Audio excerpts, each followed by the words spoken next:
ভক্তগণ, এই কাহিনী শুধু গল্প নয়, নয় শুধুমাত্র ভক্তি সঙ্গীত।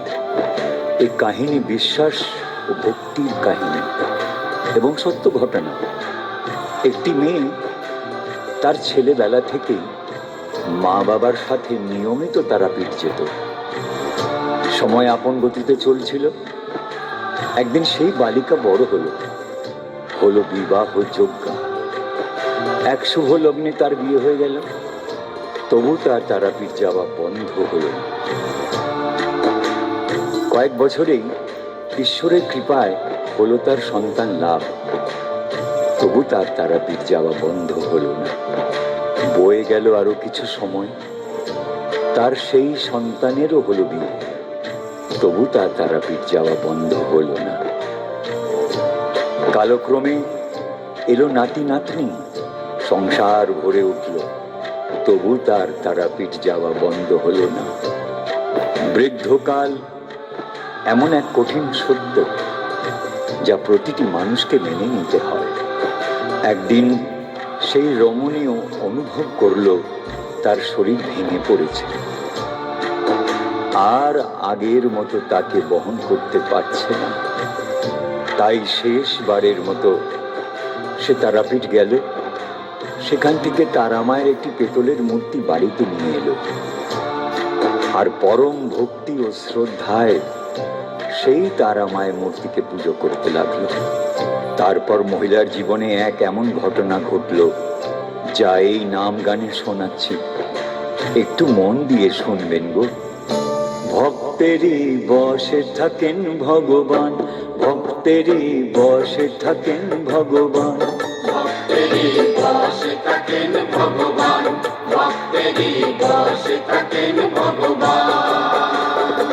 ভক্ত ছাড়া বলো ঈশ্বরকে, ভক্ত ছাড়া বলো ঈশ্বরকে, আর কে করে প্রমাণ? ভক্তেরই বশে থাকেন ভগবান, ভক্তেরই বশে থাকেন ভগবান, ভক্তেরই বশে থাকেন ভগবান, ভক্তেরই বশে থাকেন ভগবান।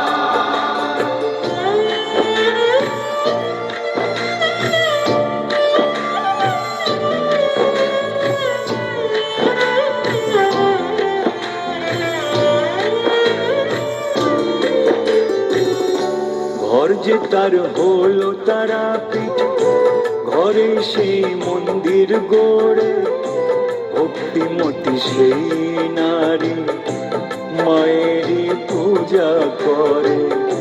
ভক্তিমতী সেই নারী মায়েরই পূজা করে। মায়ের নাম গানে বিভোর সে, যেন এক পাগলিনী। বোঝেনি মাকে ছাড়া কিছু সে কোনো দিন, বোঝেনি মাকে ছাড়া কিছু সে কোনো দিন। কখনো মাকে মা ভাবে সে, কখনো মাকে মা ভাবে সে, কখনো তার সন্তান। ভক্তেরই বশে থাকেন ভগবান, ভক্তেরই বশে থাকেন ভগবান, ভক্তেরই বশে থাকেন ভগবান, ভক্তেরই বশে থাকেন ভগবান।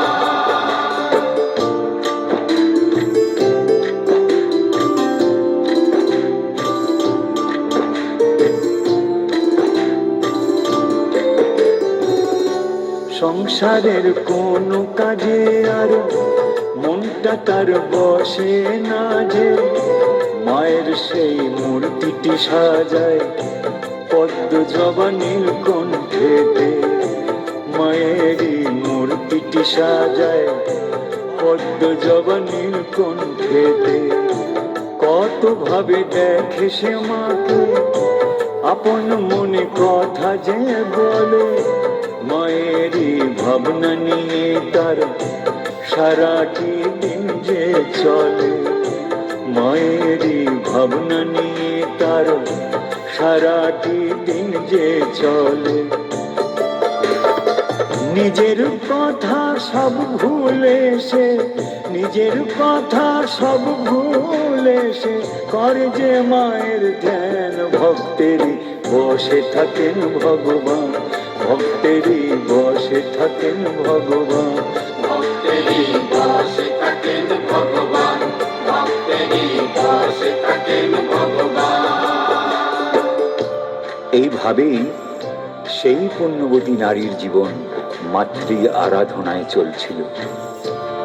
একদিন এলো ভাদ্র মাসের কৌশিকী অমাবস্যার দিন।